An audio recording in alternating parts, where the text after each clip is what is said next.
السلام علیکم ورحمۃ اللہ وبرکاتہ۔ الحمد للہ وکفیٰ وسلام علی عبادہ الذین اصطفیٰ، اما بعد فاعوذ باللہ من الشیطان الرجیم، بسم اللہ الرحمن الرحیم۔ یا ایہا الذین آمنوا کتب علیکم الصیام کما کتب علی الذین من قبلکم لعلکم تتقون۔ صدق اللہ العظیم۔ قال النبی صلی اللہ علیہ وسلم: من صام رمضان ایمانا واحتسابا غفر له ما تقدم من ذنبه او كما قال علیہ الصلاة والسلام۔ اللہم صل علی سیدنا مولانا محمد وبارک وسلم۔ میرے محترم بزرگوں، نوجوان ساتھیوں، آج رمضان المبارک کی 9 تاریخ ہے، یعنی آج 9واں روزہ ہے۔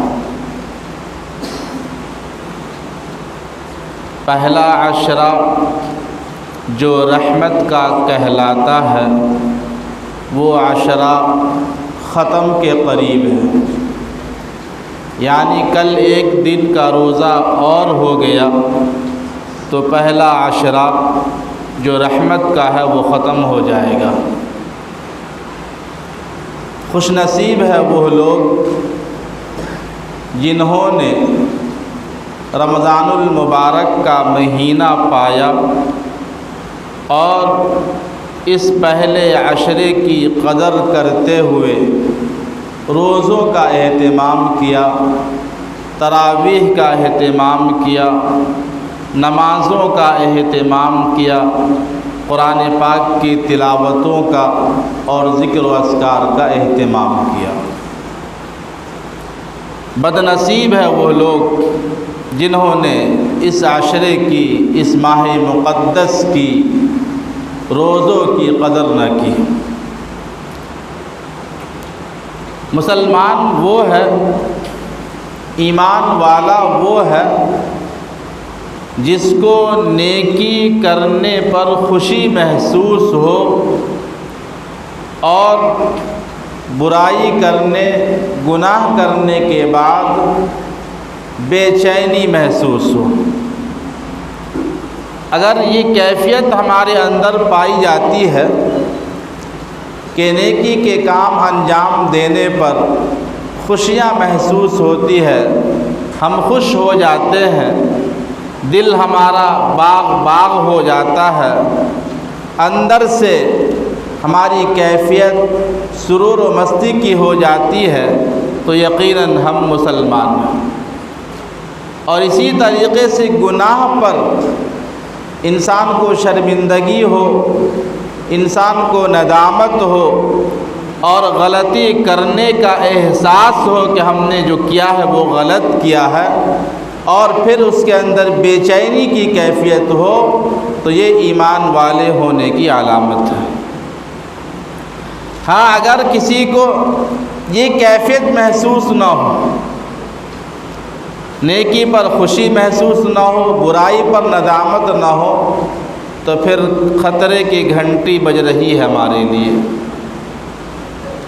بہرکیف ہم اپنا محاسبہ کریں، اپنا جائزہ لیں کہ ہم اس 10 دن کی قدر ہم نے کیا ہے یا نہیں کیا ہے۔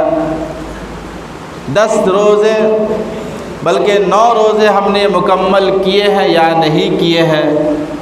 اگر کیے ہیں تو مبارکباد کے قابل ہیں، نہیں کیے ہیں تو افسوس اور گھاٹے کا سودا ہم نے کیا۔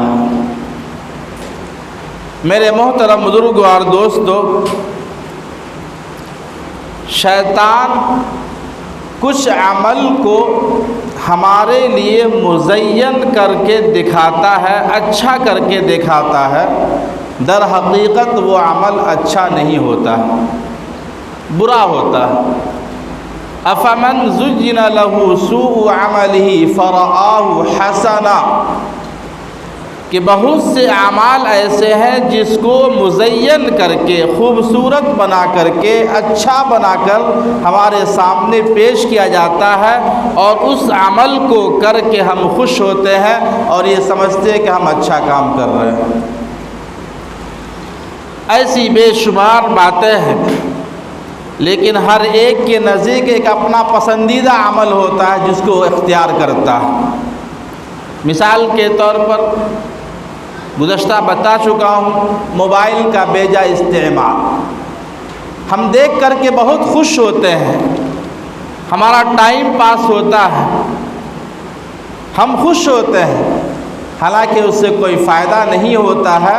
شیطان نے ہمارے لیے اس کو مزین کر کے پیش کر دیا ہے اور ہم اس کو دیکھتے رہتے ہیں۔ ایک انسان جس کو گٹکا کھانے کی لت لگ جائے، گٹکا کوئی اچھی چیز نہیں ہے، نقصان دہ ہے، بیماری کی چیز ہے، اس کے باوجود ہم اس کے عادی ہو چکے ہیں، اور وہ ہمارے سامنے ہمارے لیے ایک مفید چیز ہمیں سمجھ میں آ رہی ہے، کھانے میں مزہ آ رہا ہے، چبانے میں مزہ آ رہا ہے، ہم گٹکا کھاتے ہیں، حالانکہ غلط چیز ہے وہ۔ ایک انسان سگریٹ کا عادی ہو جاتا ہے، جبکہ سگریٹ کے ڈبے پہ کینسر کے مرض کی وہ فوٹو بنی ہوتی ہے، اور بھی کئی بیماریوں کی فوٹو بنی ہوتی ہے کہ آپ اس کو پئیں گے تو کینسر ہوگا، آپ یہ گٹکا کھائیں گے تو کینسر ہوگا، یہ چیزیں کھائیں گے تو آپ کو نقصان کرے گا، آپ کے پھیپھڑے کو اور کلیجوں کو خراب کر دے گا۔ سب کچھ جانتے بوجھتے بھی ہم اس کو کھاتے ہیں، کیوں؟ شیطان نے مزین کر کے پیش کر دیا ہے، یہ کھاؤ مزہ آئے گا، یہ پیو مزہ آئے گا۔ ہمیں اس سے احتیاط کی ضرورت ہے، بچنے کی ضرورت ہے، خصوصاً ماہ مقدس میں جو نوجوان روزہ نہیں رکھتے ہیں ان کو چاہیے کہ کھلے عام گٹکا بھی نہ کھائیں، پان بھی نہ کھائیں، سگریٹ بھی نہ پئیں۔ روزہ نہیں رکھے آپ، ایک تو بہت بڑا گناہ کر رہے ہیں، بہت بڑا گناہ، ایک اہم عبادت کو ترک کرنے والے ہم ہیں، پھر اس کے باوجود کھلے عام ہم گٹکا کھائیں، کھلے عام سگریٹ پئیں، دن کے اوقات میں کھلے عام پان کھا کر کے ہم ٹہلتے رہیں، یہ ایک مسلمان اور ایک ایمان والے کا شیوا نہیں ہے۔ بچنا ہے، احتیاط کرنا ہے۔ کم از کم آپ نے روزہ نہیں رکھا ہے تو ان روزے داروں کا اکرام کریں، ان روزے داروں کا احترام کریں جو صبح سے بھوکے اور پیاسے ہیں، ایک حلال لقمہ اپنے اندر نہیں لے سکتے ہیں، ایک حلال گھونٹ پانی نہیں پی سکتے ہیں، اور آپ گٹکا کھا رہے ہیں ان کے سامنے، آپ سگریٹ پی رہے ہیں ان کے سامنے، آپ پان کھا رہے ہیں ان کے سامنے۔ اس کا مطلب ہے کہ آپ ان کا احترام نہیں کرتے۔ احترام کیجیے۔ اللہ تبارک و تعالیٰ نے عبادتوں میں سب سے عظیم الشان عبادت روزے کو قرار دیا، سب سے عظیم الشان روزہ۔ روزے کی کئی فضیلتیں آئی ہیں، جس میں سے چند میں آپ کے سامنے عرض کروں گا۔ آج ہم روزہ کو یوں ہی معمولی سمجھ بیٹھے ہیں، ارے کون بھوکا پیاسا رہے، جس کے گھر میں کھانے کو نہیں ہے وہ بھوکا رہے، وہ پیاسا رہے، ہمیں کیا چیز کی کمی ہے؟ لوگ اس طرح کی بات بھی کرتے ہیں، اللہ معاف کرے۔ ارے یہ تو اللہ کا حکم ہے کہ اللہ نے ہمیں 11 مہینے کھانے کو کہا اور 1 مہینہ بھوکا اور پیاسا رہنے کا حکم دیا۔ اللہ کے حکم کی اطاعت ہمارے لیے کامیابی کا ضامن ہے۔ روزے کی فضیلت بے شمار ہے۔ میں ایک ہی بات دیگر آپ کو بتاؤں گا کہ روزہ کتنا عظیم الشان عبادت ہے، اس کے کتنے فائدے ہیں، کتنی فضیلتیں ہیں اس کی۔ سب سے پہلا، روزہ اور قرآن، دن میں ہم روزہ رکھتے ہیں، رات میں تراویح میں قرآن پاک سنتے ہیں یا سناتے ہیں، یہ دونوں کل قیامت کے دن ہمارے لیے سفارشی ہوگا، ہمارے حق میں سفارش کرے گا۔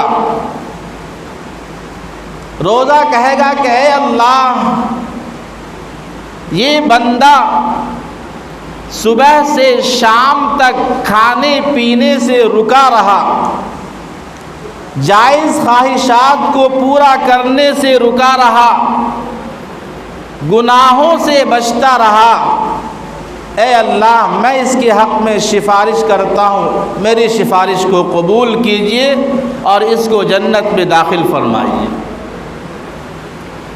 روزے کی سفارش قبول کی جائے گی، جب تک سفارش قبول نہیں ہوگی وہ سفارش کرتا رہے گا، اللہ کے سامنے مانگتا رہے گا کہ اے اللہ اس بندے نے صبح سے شام تک بھوکا اور پیاسا رہا، محض آپ کی رضا کے لیے، آپ کی خوشنودی کے لیے، اے اللہ میں سفارش کرتا ہوں، میری سفارش قبول کیجیے۔ اسی طریقے سے قرآن پاک جس کو ہم تراویح میں بڑی مشقت کے ساتھ سنتے ہیں یا سناتے ہیں، قرآن تراویح میں سنتے ہیں، کھڑے کھڑے جسم میں درد ہو جاتا ہے، کھڑے کھڑے پاؤں میں درد ہونے لگتا ہے، لیکن اس کے باوجود ہم ثواب کی نیت سے تراویح پڑھتے ہیں، قرآن کو سنتے ہیں۔ کل قیامت میں یہ قرآن اللہ کے پاس حاضر ہو کر کہے گا اے اللہ، یہ بندہ آپ کی رضا کی خاطر راتوں کو تراویح میں قرآن کو سنتا تھا، تراویح میں قرآن کو پڑھتا تھا، قیام اللیل میں قرآن کی تلاوت کرتا تھا، اے اللہ میں سفارش کرتا ہوں اس بندے کی حق میں، اے اللہ میری سفارش کو قبول فرما۔ روزہ دار کی سفارش، روزہ دار کے لیے روزے کی سفارش، تراویح پڑھنے والے قرآن پڑھنے والوں کے لیے قرآن کی سفارش ہوگی۔ کتنی بڑی بات ہے۔ آج دنیا میں معمولی کام ہوتا ہے تو ہم کسی کا سہارا لیتے ہیں، کسی بڑے کے پاس جاتے ہیں، ذرا سفارش کر دیجیے میرا یہ کام ہو جائے۔ روزہ سفارش کرے گا، قرآن سفارش کرے گا اور یہ سفارش قبول کی جائے گی۔ اسی طریقے سے نمبر 2، روزہ کے برابر کوئی عبادت نہیں ہے۔ رمضان المبارک اللہ نے ہمیں نصیب کیا ہے، رمضان المبارک کی روزے کی سعادت بخشا اللہ نے، روزہ سے بڑھ کر کوئی عبادت نہیں ہے۔ انسان رمضان المبارک کا ایک روزہ چھوڑ دے اور پھر اس کی بھرپائی کے لیے زندگی بھر روزہ رکھتے رہے، اس کی بھرپائی نہیں ہو سکتی ہے، وہ ثواب نہیں مل سکتا ہے جو ایک رمضان میں روزہ رکھنے کا ثواب ملتا ہے۔ نمبر 3، روزے دار کی دعا قبول کرتے ہیں اللہ۔ جو روزے سے ہوتا ہے جب دعا کرتا ہے تو اللہ روزے دار کی دعا کو قبول کرتا ہے، خصوصاً افطار کے وقت جب کھانے کی اشیاء سامنے موجود ہوتی ہیں، قسم قسم کی چیزیں کھانے کی ہوتی ہیں، پینے کے مشروبات ہوتے ہیں، لیکن انسان انتظار میں بیٹھا ہوتا ہے کہ ابھی اللہ کا حکم ہوگا، وقت ہوگا جب جا کر کے ان چیزوں کو ہم کھائیں گے، ان چیزوں کو پئیں گے۔ اس وقت میں انتظار کے وقت انسان جب اللہ سے دعا کرتا ہے، اللہ تعالیٰ افطار کے وقت کی جانے والی دعا کو کبھی رد نہیں کرتا۔ روزے دار کی دعا قبول ہوتی ہے، اس لیے جتنا ہو سکے نمازوں کے اوقات میں، تلاوت کے بعد، افطار کے وقت دعاؤں کا اہتمام کریں۔ نمبر 4، روزے دار کے لیے ایک خاص دروازہ ہے جنت میں، جنت کے 8 دروازوں میں سے ایک خاص دروازہ اللہ نے روزے دار کے لیے بنایا۔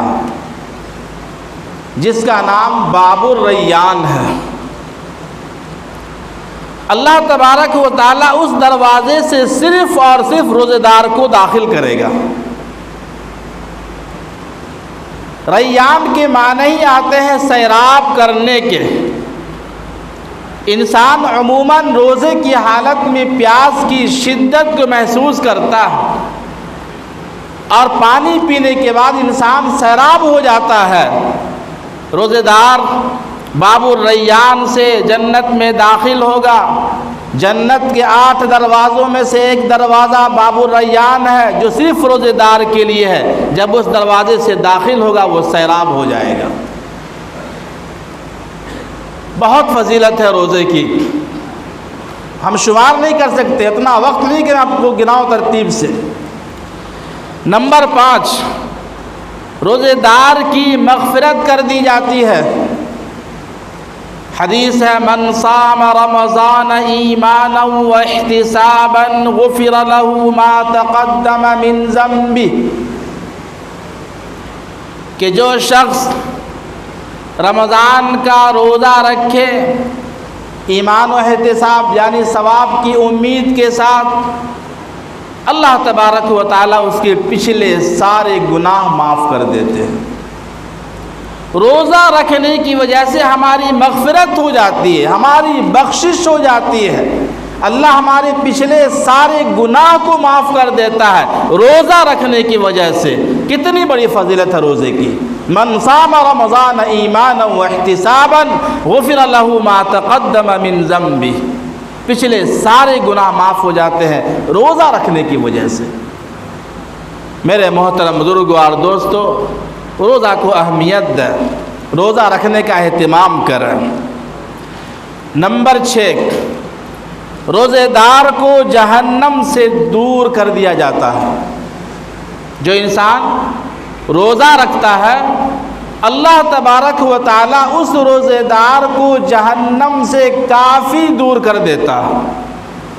اس کی مثال حدیث کے اندر دی گئی ہے کہ ایک آدمی 70 سال تک سفر کرتا رہے، کنٹینیو 70 سال تک، 70 سال تک جو سفر کی مسافت ہوتی ہے، اللہ تبارک و تعالیٰ روزے کی وجہ سے روزے دار کو جہنم سے اتنا دور کر دیتا ہے۔ اور ایک حدیث ہے کہ اللہ تبارک و تعالیٰ روزے دار کو جہنم سے دور کر دیتا ہے۔ اس کی مثال ایسی دی گئی ہے، ایک کوے کا بچہ پیدا ہو اور پیدا ہونے کے بعد اڑنا شروع کر دے، وہ اڑتے اڑتے جہاں تک چلا جائے اتنی مسافت تک اللہ روزے دار کو جہنم سے دور کر دیتا ہے۔ جہنم وہ ہولناکی ہے، جہنم وہ بری جگہ ہے جس سے ہمیں پناہ چاہنے کا حکم دیا گیا ہے۔ جہنمیوں کو جہنم سے نکال کر دنیا کی آگ میں ڈال دیا جائے گا تو وہ جہنمی راحت محسوس کرے گا، سکون محسوس کرے گا، آرام محسوس کرے گا۔ ذرا ہم آپ اندازہ کریں، دنیا کی آگ میں اتنی تپش ہے، اتنی جلن ہے کہ اگر ہم اس کو چھو دیں گے تو ہمارا ہاتھ جل جائے گا، پھوڑے پیدا ہو جائیں گے، جلن محسوس ہوگی۔ جہنم کا آگ اس سے کہیں زیادہ تیز ہے۔ تو اس لیے کہا گیا کہ اللہ تبارک و تعالیٰ روزے دار کو روزے کی وجہ سے جہنم سے کافی دور کر دیتا ہے، یعنی جہنم میں وہ نہیں جائے گا۔ جہنم میں بہت سخت تکلیف ہے، بہت سخت عذاب ہے، وہاں جو آگ ہے ہم اس کی تپش کا اور اس کی گرمی کا اندازہ نہیں کر سکتے۔ میں نے اس کو سمجھانے کے لیے بتایا کہ ایک جہنمی کو جہنم سے نکال کر دنیا کے آگ میں ڈال دیا جائے تو وہ راحت محسوس کرے گا۔ نمبر 7، روزہ ڈھال ہے۔ ڈھال کہتے ہیں روکنے کی چیز کو۔ آپس میں دو سپاہی کی لڑائی ہو تو اس کے ایک ہاتھ میں ڈھال ہوتا، روکنے کی ایک چیز ہوتی ہے، وار کو روکتا ہے۔ روزہ ڈھال ہے گناہوں سے بچنے کے لیے۔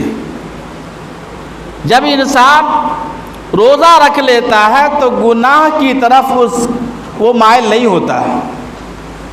بھوک کی شدت ہوتی ہے، پیاس کی شدت ہوتی ہے، نفسانی خواہشات تو اس وقت ہوتا ہے انسان کو جب اس کا پیٹ بھرا ہوا ہوتا ہے، لیکن روزے کی حالت میں انسان گناہ کی طرف مائل نہیں ہوتا عموماً۔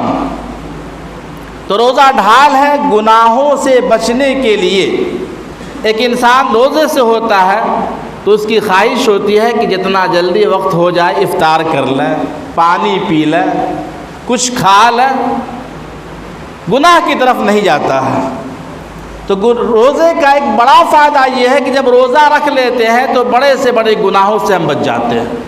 روزے کی حالت میں نہیں ہے تو گناہ کرتے رہتے ہیں، گناہ کے اندر ملوث رہتے ہیں۔ تو روزہ ڈھال ہے، جب انسان روزہ رکھ لیتا ہے تو گناہوں سے بچتا ہے۔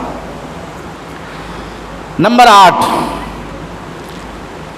روزے دار کو دنیا اور آخرت دونوں جہاں میں اللہ خوشیاں نصیب کرتا ہے۔ روزے دار کو دنیا میں بھی اور آخرت میں بھی اللہ خوشیاں نصیب کرتا ہے۔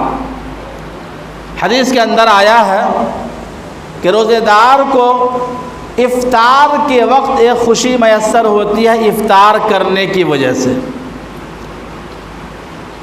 انسان جب افطار کر لیتا ہے تو دوڑتا ہوا خوشی خوشی مسجد کی طرف جاتا ہے نماز کے لیے، ایک دم فریش ہوتا ہے چونکہ افطار کر چکا ہوتا ہے۔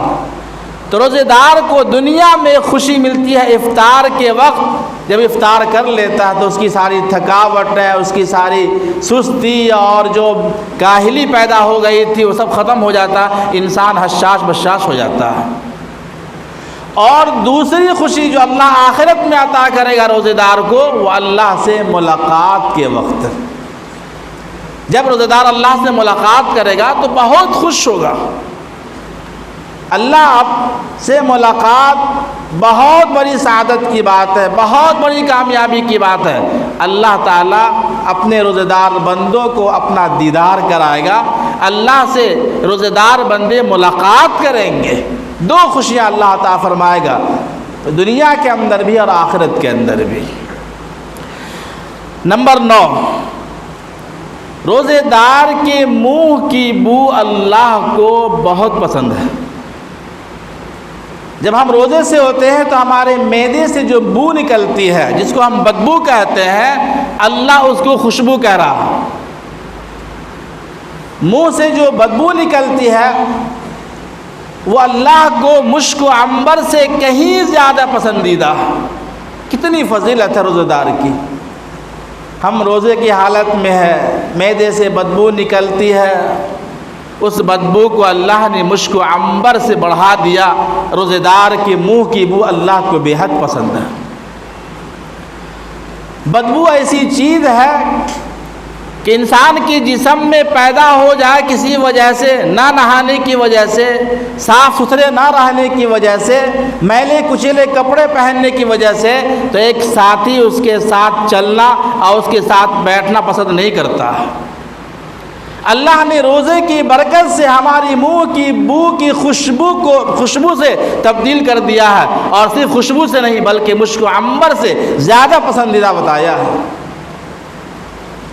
نمبر 10، روزہ انسان کے جسم کے لیے زکوٰۃ ہے۔ یہ ساری فضیلتیں روزہ کی ہے، روزے داروں کی ہے۔ روزہ انسان کے جسم کے لیے زکوٰۃ کے مانند ہے۔ ہر چیز کی زکوٰۃ نکلتی ہے، ہر چیز کی زکوٰۃ نکلتی ہے۔ رمضان میں ہم مسلمان مال کی زکوٰۃ نکالتے ہیں، مال پاک ہو جاتا ہے۔ اور بھی گھروں کے اندر جو کچرا بھر جاتا ہے زمانے سے، اس کو بھی نکال دیتے ہیں، گھر صاف ہو جاتا ہے۔ پھٹے پرانے کپڑوں کو نکال دیے، نہیں استعمال ہونے والے پرانے ہو جانے والا سامان کو نکال دیے، گھر آسان ہو گیا، گھر ہلکا ہو گیا۔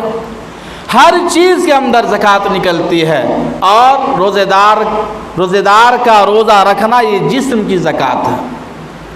روزہ ہم نے رکھا تو جسم کی زکوٰۃ نکل گئی، ہمارا جسم پاک ہو گیا گناہوں سے، ہم صاف ستھرے ہو گئے، گناہوں سے پاک ہو گئے ہیں۔ تو اس لیے روزہ دار کے لیے روزہ رکھنا جسم کی زکوٰۃ ہے۔ نمبر 11، روزہ پاک دامنی کے حصول کا باعث ہے۔ انسان چاہتا ہے کہ ہم پاک دامن رہیں، گناہوں سے بچے رہیں، ہم پہ کسی طرح کے گناہوں کا، کسی برائی کا دھبا نہ لگے۔ پاک دامنی ہر کوئی چاہتا ہے، پڑھا لکھا ہو، ان پڑھا ہو، چھوٹا ہو، بڑا ہو، ہر کوئی چاہتا ہے کہ ہم پاک دامن رہیں، عورت ہو یا مرد ہو۔ روزے کی وجہ سے انسان پاک دامن رہتا ہے، پاک دامنی کا حصول اس کو حاصل ہوتا ہے۔ روزہ رہے گا انسان، نگاہیں نہیں بھٹکے گی، روزہ رہے گا انسان کسی غلط جگہ پر چل کے نہیں جائے گا، روزہ رہے گا انسان کسی غلط دوستوں کی صحبت اختیار نہیں کرے گا۔ تو روزہ پاک دامنی کے حصول کا باعث ہے۔ روزہ ہم رکھیں گے تو ہم پاک دامن کہلائیں گے، پاک دامنی ہمارے حصے میں آئے گی، ہم پاک و صاف رہنے والے ہوں گے۔ نمبر 13، روزے دار کے لیے فرشتے دعا کرتے ہیں۔ ہم اور آپ کسی اللہ والے کو دیکھتے ہیں تو کہتے ہیں کہ دعا کی درخواست ہے، میرے لیے دعا کیجیے۔ امام صاحب سے کہتے ہیں میرے لیے دعا کیجیے، دعا کی درخواست ہے۔ یا کسی نیک بزرگ انسان سے ملاقات ہوئی تو یہی کہتے ہیں کہ دعا کی درخواست ہے، دعا کیجیے۔ اور ہر کوئی دعا کا محتاج، ہر کسی کو دعا کی ضرورت ہے۔ دعا کرنا بھی چاہیے اور دعا کی درخواست بھی کرنی چاہیے، نہ جانے کس کی دعا کب قبول ہو جائے۔ روزے دار کے لیے فرشتے دعا کرتے ہیں بخشش کی اور مغفرت کی۔ ہم اور آپ تو گنہگار ہیں، ہم اور آپ گناہوں میں پڑے رہتے ہیں، ہماری زبان گندی، ہمارا ذہن گندا، ہمارا قلب گندا، پھر بھی ہم ایک دوسرے کو دعا کی درخواست کر لیتے ہیں۔ یہاں پر وہ فرشتے دعا کر رہے ہیں روزہ دار کے لیے جو فرشتہ گناہ کے قریب بھی نہیں جاتا، جس کے اندر گناہ کا مادہ بھی نہیں، جو گناہ کو جانتا بھی نہیں ہے، جو ہمیشہ اللہ کی فرما برداری کرتا ہے، جو اللہ کی اطاعت کرتا ہے، کبھی اللہ کی نافرمانی نہیں کیا، کبھی کوئی گناہ نہیں کیا، وہ فرشتے روزہ دار کے لیے بخشش کی دعا کرتے ہیں۔ جب فرشتے بخشش کی دعا کر دیں تو پھر ہماری کامیابی کا کیا پوچھنا۔ فرشتے روزہ دار کے لیے بخشش کی، مغفرت کی دعا کرتے ہیں۔ ایک آخری بات، نمبر 14، روزہ دار کو اللہ جنت کے پھل خود کھلائے گا۔ روزہ دار کو اللہ تبارک و تعالی جنت کے پھل خود کھلائے گا۔ کتنی بڑی سعادت کی بات ہے۔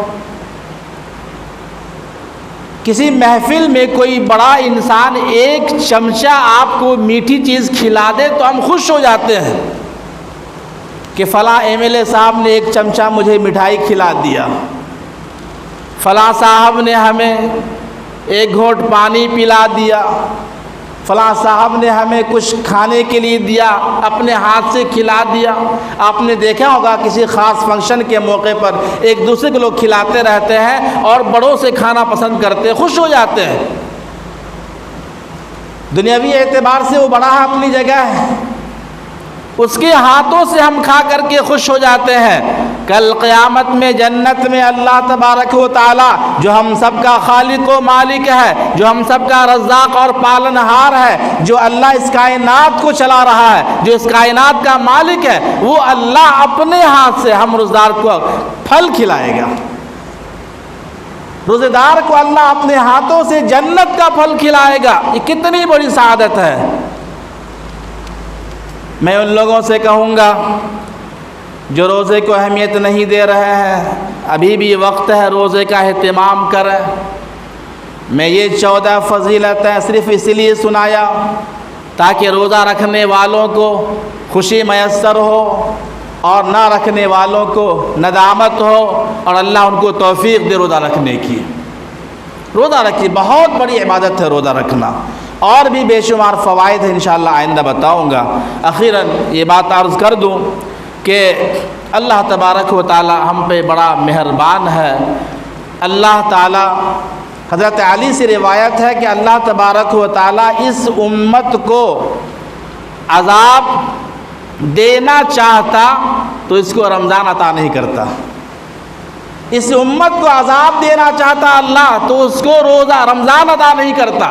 رمضان اللہ نے ہمیں عطا اس لیے کیا ہے تاکہ ہم روزہ رکھیں اور جہنم سے بچے رہیں۔ اللہ تعالی ہم سب کو نیک عمل کی توفیق عطا فرمائے۔ اللہ تعالی ہم سب کو روزہ رکھنے کی توفیق عطا فرمائے۔ اللہ تعالی ہم سب کو تراویح پڑھنے، قرآن پاک پڑھنے کی توفیق عطا فرمائے۔ وآخر الدعوانا الحمد للہ رب العالمین۔